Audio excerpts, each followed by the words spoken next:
Сен кыргыздарга тамак жок дейт. Только иностранецтерге эле тамак бар экен. Для них есть вот сейчас, а для меня еды нет. Можете не снимать, пожалуйста? Я себя снимаю. Ты знаете администратор? Жок бізде только башка уттырга эле бар дейт. Представляете, как мне обидно? Вот представляете, каково мне сейчас? Мен өз жеримде жакшы кофейня таптым, хочу сидеть. Силердин оюңар боюнча кандай кылат элеңиз? Мейлигиле деп чыгып кетейинби? Анткени силер аларды көңгөнсүңөр да алар өзүнүн укугун коргошпойт да. Ошон үчүн силер деп эле баарына ошентесиз.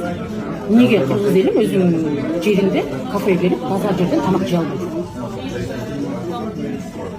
Мен да булар жегенди мисалы жегим келип атат. Бир порция неужели силерде бир порция тамак жок? Канча? Жок, сиз мага күт деп айткан жоксуз башында. Сиз просто сизге тамак жок деп коюдуңуз го. Сиз башында мага, потому что мен өзүмдүн укумду коргой алам. Я знаю свои права. А башка адамды коргой албайт, булар да ушинтип кетип калбайсыңдар. Бул кандай түшүнсө болот? Администратор жок, управляющий жок. Өлкөдө жашап, ушул жерге келип, мен ушундай болгуш мен үчүн настолько обидно. Булардан заказ алып, меню менен заказ алып атасыздар, а мага болсо эчтеке жок.